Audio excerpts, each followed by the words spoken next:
All right, and we are back here on the GSMC Football Podcast. And for the third part of the show, we're going to now get into talking about the Cardinals and their win over the 49ers. So I did take them with the points in my spread pool. But, of course, I didn't expect them to win this game. I was leaning 49ers. I thought this game was going to be competitive, and it was. The 49ers, they were up by as much as what were they up by as much as? They were up, they were up 20 to 10. Well, 23 to 10. And at that point I was like, all right, the 49ers, they should win this game. But that didn't happen. That did not happen. And this game got off to a fast start because the Niners, they went 3 and out. And then the Cardinals, their drive lasted 2 plays. Kyler Murray, 22 yards to Trey McBride. Good to have him back. He's a big weapon for that offense. And then Murray, a 50-yard touchdown run. So that made it 7-0 Cardinals. The Niners, they responded. Brandon Ayuk had a big game. First play of their next drive, Purdy connects with Ayuk for 53 yards.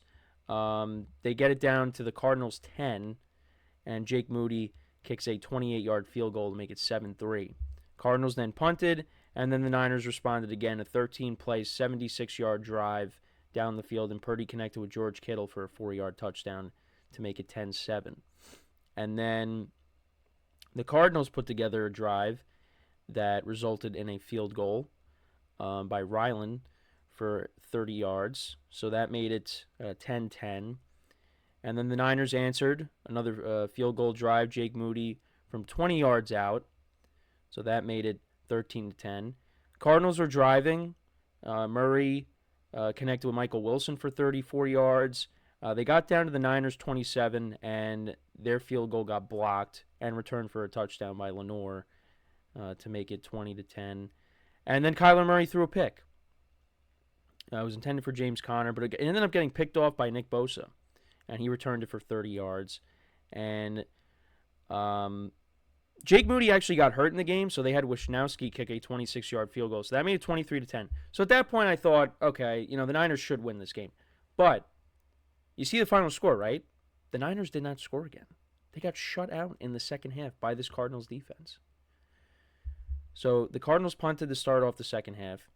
An interception by Purdy, which was intended for Kittle. So he gets picked off, turns into a field goal. Ryland kicks a 42-yard field goal, so that made it 23-13. The Niners then are driving, and yeah, they ended up having to go for it because they don't have a field goal kicker. They went for it on 4th and 23. So they ended up turning it over on downs. The Cardinals end up scoring a touchdown on their next drive. Kyler Murray connects with Higgins, the other tight end, for a 2-yard touchdown. They went for 2. They got it with James Conner. So that made it 23-21. Then the Niners fumbled. Jordan Mason, he ends up fumbling. Cardinals recover it, and they turn that into a field goal to make it 24-23. Ryland, a 35-yard field goal. And then Brock Purdy tries to put together a drive, and he ends up getting intercepted. Got tipped. I guess it got. I forget if he got hit, and it got picked off. But either way, he threw a pick, trying to hit Ayuk, and the Cardinals ended up winning the game. So part of the reason why the Niners lost is because Jake Moody got hurt. But there's something off with the Niners, and I'm not going to sit here and say, oh, they're in jeopardy of missing the playoffs. No, this is still going to be a playoff team because there's too much talent. And I just can't see them missing it. And you look at the division, the Seahawks, they've lost 2 straight games now. The Cardinals are 2-3. You're 2-3. The Rams, they only got 1 win on the season, which is against the Niners, but still. The Niners, it's right in front of them. But, there are some concerns here. And it's not, the offense was a little bit of a concern yesterday just because, Purdy threw a couple of picks. Jordan Mason fumbled. Purdy went 19-35 for 244 yards, 1 touchdown, 2 interceptions. Niners ran the ball good, 153 yards in total. Jordan Mason, another nice game, 14 carries for 89 yards. You got Brandon Ayuk going, which is a positive. However, Deebo Samuel only 1 catch for 11 yards. I know he missed a game, but, you got to get him more involved. George Kittle had a good game, 8 receptions for 64 yards and a touchdown. Juwan Jennings only had 1 for 13. The Niners defense, only 1 sack. I mean, they do struggle with mobile quarterbacks at times. Look at what Kyler Murray did, a 50-yard touchdown run. So, losing Jake Moody, that definitely changed some things there. Because, if they end up kicking that field goal with Jake Moody, then we might be having a different conversation here. And Kyler went 19 to 30 for 195 yards, a touchdown, and a pick. The Cardinals, between James Conner and Kyler Murray, they're only the 2 guys that had rushing attempts in this game. James Conner had 86 yards on the ground, and Kyler Murray had 83 yards on the ground with a rushing touchdown. That's something, again, the Niners struggled stopping the run last year in the playoffs. They struggled in this game. And then, you look at the passing stats. Michael Wilson, 5 receptions for 78 yards. Trey McBride, 6 for 53. Marvin Harrison Jr., 2 for 36. James Conner, 2 for 14. Cardinals defense had 2 sacks in this game. Ryland, 3 for 4 on field goals. One of them was blocked, of course, for a touchdown. Yeah, you take away that blocked touchdown, and then, the Niners only have 16 points.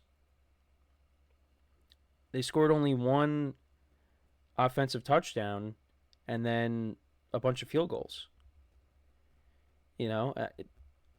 So, yeah, the defense, I'm more concerned about the defense than I am with the offense. But, yeah, something's off with them. Something is off with the Niners. And, next week this week now, upcoming on Thursday, they take on the Seahawks on a short week, coming off of back-to-back losses against the Lions and now against the Giants. Then they take on the Chiefs. They take on the Cowboys at home. Then they go into the bye week 9. Then they're at Tampa, home against Seattle, at Green Bay, at Buffalo, home against the Bears, home against the Rams, at the Dolphins, which Tua could be back by then, home against the Lions, and then at the Cardinals. It's a tough schedule.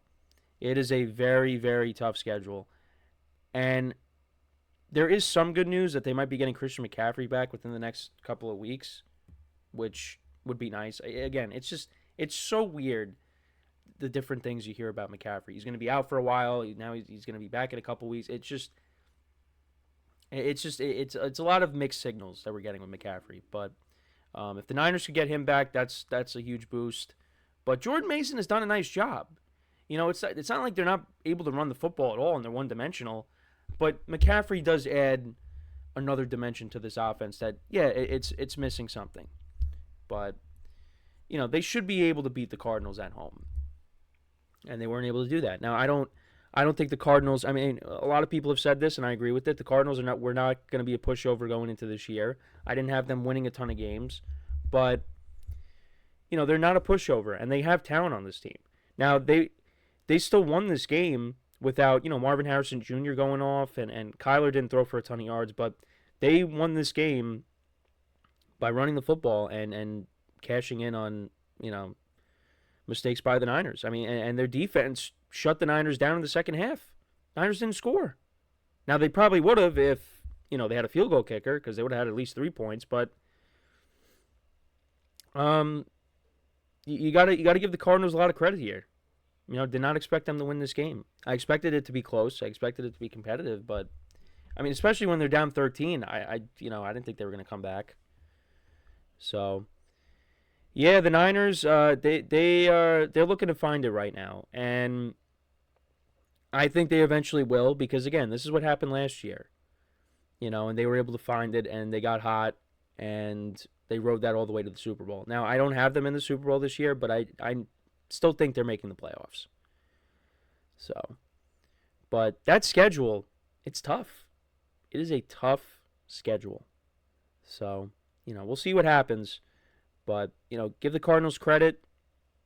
They got the win. They take on the Packers now in Green Bay next week. And like I said, the Niners on a short week, they take on the Seahawks on Thursday, which is a big game for both teams.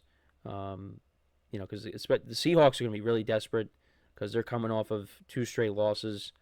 And, the Niners,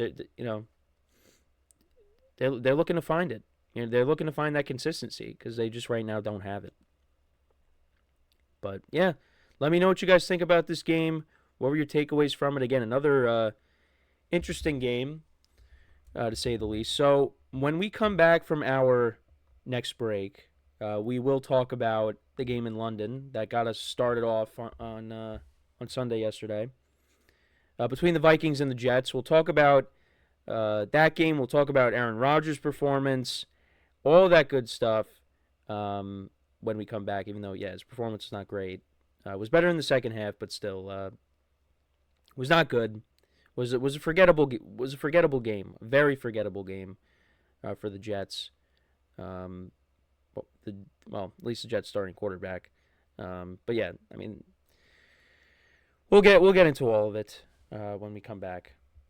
So with that being said, stick around, and we'll be right back here on the GSMC Football Podcast.